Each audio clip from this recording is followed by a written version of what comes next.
सावन का 5वां और आखिरी सोमवार है। श्रद्धालुओं ने गंगा में सुबह सुबह आस्था की डुबकी लगाई है। वाराणसी में भी भक्तों की भारी भीड़ पहुंच रही है। बाबा विश्वनाथ के दर्शन करने के लिए भारी संख्या में श्रद्धालु पहुंच रहे हैं।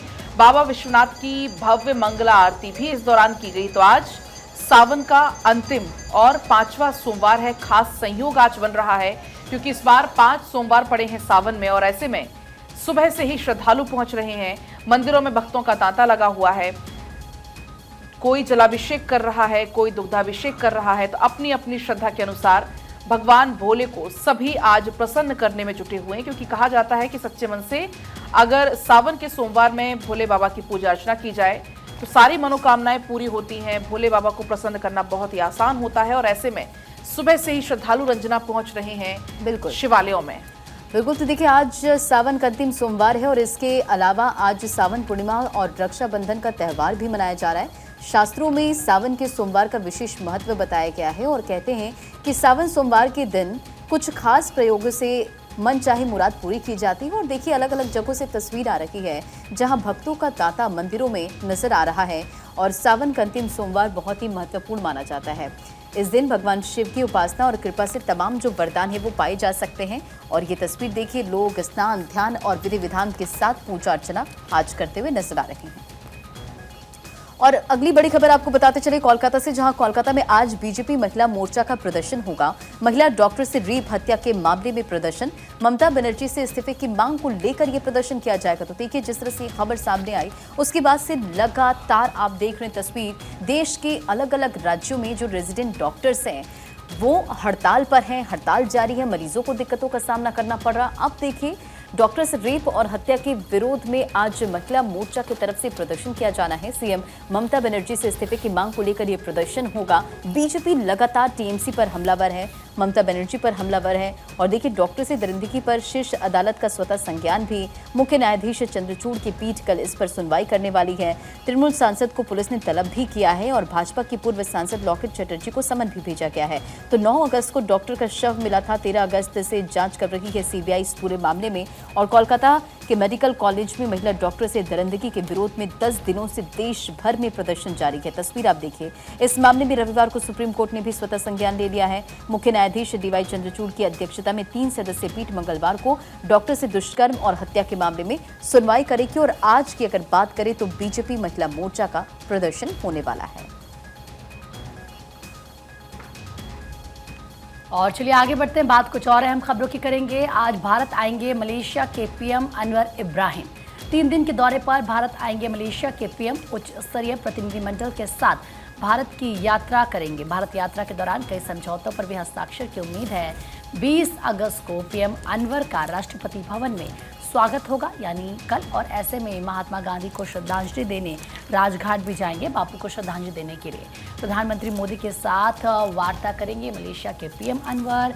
पीएम अनवर इब्राहिम के लिए लंच की मेज़बानी भी करेंगे पीएम मोदी। इसके अलावा आपको बता दें कि पीएम इब्राहिम का राष्ट्रपति द्रौपदी मुर्मू से मिलने का भी कार्यक्रम है। तो मलेशिया के प्रधानमंत्री का हिंदुस्तान दौरा और उनका दौरा कैसे रहेगा खास, क्योंकि द्विपक्षीय तमाम ऐसे समझौते हैं जिन पर ये उम्मीद मानी जा रही है कि हस्ताक्षर हो सकते हैं, बातचीत हो सकती है। 3 दिनों का उनका दौरा है। प्रधानमंत्री नरेंद्र मोदी उनके स्वागत को लेकर पूरी तरीके से तैयार है। इसके अलावा राष्ट्रपति से भी मिलने का उनका कार्यक्रम है। राष्ट्रपति भवन में उनका कल स्वागत होगा। बापू को श्रद्धांजलि देने के लिए राजघाट वो जाएंगे। तो पूरा कार्यक्रम क्या रहेगा उनका, ये इस वक्त भारत 24 आपको बता रहा है। तो काफ़ी अहम दौरा 3 दिन के, क्योंकि भारत दौरे पर मलेशिया के प्रधानमंत्री रहेंगे। खबरों में आगे बढ़ते हैं। भोपाल में रक्षाबंधन कार्यक्रम में शामिल हुए सीएम मोहन यादव। बहनों से बंधवाई है राखी उन्होंने। लाडली बहना योजना के तहत महिलाओं को सिलेंडर पर सब्सिडी देने का उनकी तरफ से एक बड़ा ऐलान भी किया गया है। और देखिए इस बात का जो जिक्र है वो अखबारों के अंदर भी किया गया है। आपको ये बता दें कि सीएम मोहन यादव यहाँ पर पहुंचे हुए थे। उन्होंने महिलाओं से राखी बंधवाई है। दरअसल आप हर साल इस तरह की तस्वीर देखते हैं और इस बार भी वैसी ही तस्वीर सामने आई है। आपको ये बता दें कि कल सीएम मोहन यादव यहाँ पर पहुंचे और उन्होंने यहाँ पर जो तमाम महिलाएं मौजूद थी, जिनकी तस्वीरें इस वक्त आप अपनी टीवी स्क्रीन पर देख रहे हैं, रक्षाबंधन के मौके पर उनसे राखी बंधवाई। बड़ा तोहफा भी उन्होंने यहाँ पर सभी बहनों को दिया है। और आप ज़रा ये देखिए, ये हाथों में लिए हुए ये एक बहुत बड़ी राखी जो यहाँ पर इन सभी महिलाओं ने सीएम मोहन यादव को बांधी है। चलिए खबरों में बढ़ते हैं आगे। और सीहोर के इछावर में केंद्रीय मंत्री शिवराज सिंह चौहान ने लाडली बहनों के साथ मनाया रक्षाबंधन का त्यौहार और बहनों के लिए उन्होंने गाना भी गाया। इससे पहले भी आपने तस्वीरें देखी होंगी जब महिलाओं से मुलाकात करते हैं और बीते दिन की तस्वीरें फिलहाल जहां लाडली बहनों के साथ उन्होंने रक्षाबंधन का त्यौहार बनाया। और जरा सुनिए।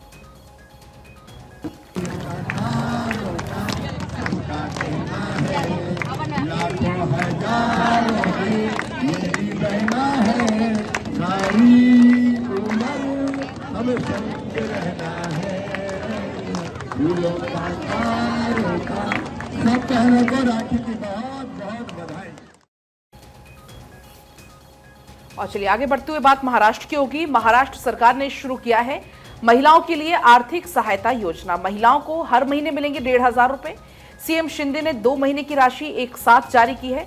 तो अलग अलग राज्य जो महिलाओं को लुभाने के वादे कर रहे हैं, अलग अलग योजनाएं आ रही हैं और उसमें से एक और योजना आपको हम बता रहे हैं महाराष्ट्र से, जहां पर 2 महीने की राशि एक साथ सीएम ने जारी की है, यानी कि 3,000 रुपए एक साथ जारी की है। हालांकि हर महीने मिलने हैं 1,500 रुपए, महिलाओं के खातों में जाएंगे। आर्थिक सहायता योजना है ये महिलाओं के लिए और इसके तहत 1,500 रुपए महिलाओं के खाते में हर महीने जाएंगे। आगे बढ़ते हैं, बात कुछ और अहम खबरों की करेंगे। रायपुर में हनुमान मंदिर में सीएम साई ने पूजा अर्चना की है। स्पीकर रमन सिंह भी साथ रहे। आपको बता दें कि कांवड़ यात्रा के प्रोग्राम में भी वो शामिल हुए।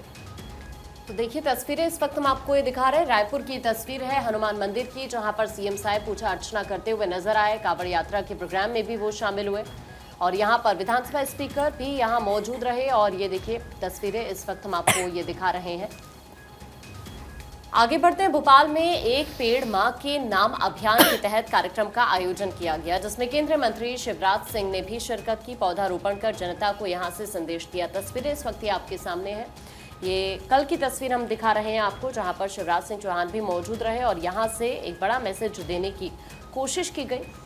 पौधारोपण कर जनता को मैसेज देते हुए शिवराज सिंह चौहान। भोपाल की तस्वीर हम आपको दिखा रहे हैं। एक पेड़ मां के नाम अभियान के तहत इस कार्यक्रम का यहां पर आयोजन किया गया था, जिसमें शिवराज सिंह ने शिरकत की।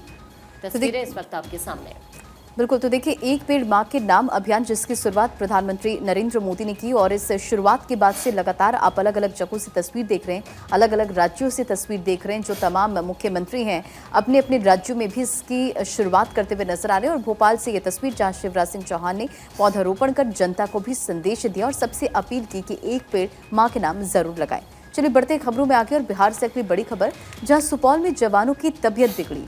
12 बीएमपी बटालियन के सभी जवान हैं और फूड पॉइजनिंग की वजह से बिगड़ी है सभी जवानों की तबीयत। इंडो नेपाल बॉर्डर के पास की ये पूरी घटना बताई जा रही है और जवानों को अस्पताल में फिलहाल एडमिट कराया गया, इलाजरत है। तो ये बड़ी खबर अब बिहार के सुपौल से, जहां जवानों की तबीयत बिगड़ गई है और इसके पीछे की वजह जो है वो बताई जा रही है फूड पॉइजनिंग। फिलहाल सभी जवानों को अस्पताल में एडमिट कराया गया है, इलाजरत है। फूड पॉइजनिंग की वजह से बिगड़ी है सभी जवानों की तबीयत और इंडो नेपाल बॉर्डर के पास की ये घटना बताई जा रही है। फिलहाल सभी को एडमिट कराया गया है, इलाजरत है। तो ये बड़ी जानकारी है। सुपौल में जवानों की तबीयत बिगड़ के 12 बीएमपी बटालियन के ये सभी जवान हैं जिनकी तबीयत बिगड़ी है। तस्वीर उस दौरान की आप देख रहे हैं जब सभी को अस्पताल में एडमिट कराया गया, आनन फानन में इलाज शुरू किया गया। फूड पॉइजनिंग की वजह से बताया जा रहा है कि जवानों की तबीयत बिगड़ गई।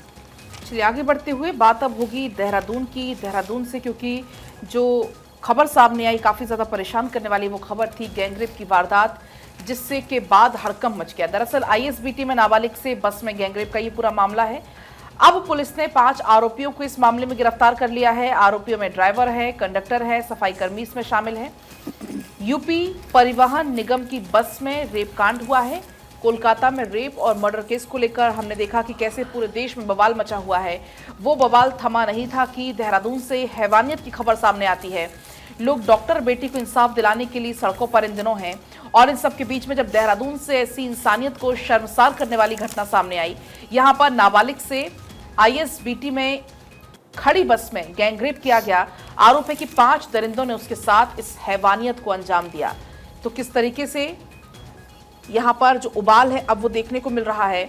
लगातार जो कोलकाता में घटना हुई उसको लेकर अब ये आक्रोश थमा ही नहीं था कि देहरादून से हैवानियत की ऐसी खबर सामने आई। राजधानी देहरादून में 13 अगस्त की रात को शर्मसार कर देने वाली घटना सामने आई है। इस घटना में एक नाबालिग के साथ 5 लोगों ने रेप की घटना को अंजाम दिया। इस वक्त हम मौजूद हैं फोरेंसिक साइंस लैब के पास, जहां पर उस बस को पुलिस ने सील कर दिया है जिस बस में रेप की घटना हुई है। ये बस करीब 13 अगस्त को दिल्ली के कश्मीरी गेट से देहरादून के लिए चली थी 4:30 बजे के लगभग, और 10:30 बजे देहरादून पहुंचती है और 10:30 बजे के बाद करीब 4 - 4 घंटे 1:30 से 2 बजे के बीच में इस बस में 5 लोगों ने जो नाबालिग युवती है उसके साथ रेप किया। यही नहीं बल्कि रेप करने वालों में ड्राइवर, कंडक्टर, क्लीनर और सफाई कर्मी शामिल थे। इस पूरी घटना पर अब बाल आयोग ने संज्ञान लेते हुए इस बात के पुलिस को निर्देश दिए हैं कि इस पूरी घटना पर पैनी नजर बाल आयोग की ओर से रहेगी, ताकि कोई भी तथ्य जो है नजरअंदाज नहीं किया जाएगा। अपने सहयोगी निशान चौहान के साथ हरीश थपलियाल, भारत 24 देहरादून। और अब बात बिहार की करेंगे। बिहार के जमुई टाउन थाना के सब इंस्पेक्टर ने शराब के नशे में मचाया जमकर उत्पात। एक एएसआई का पिस्टल के बट से मारकर उन्होंने सर फोड़ा और इसके बाद उन्हें निलंबित किया गया।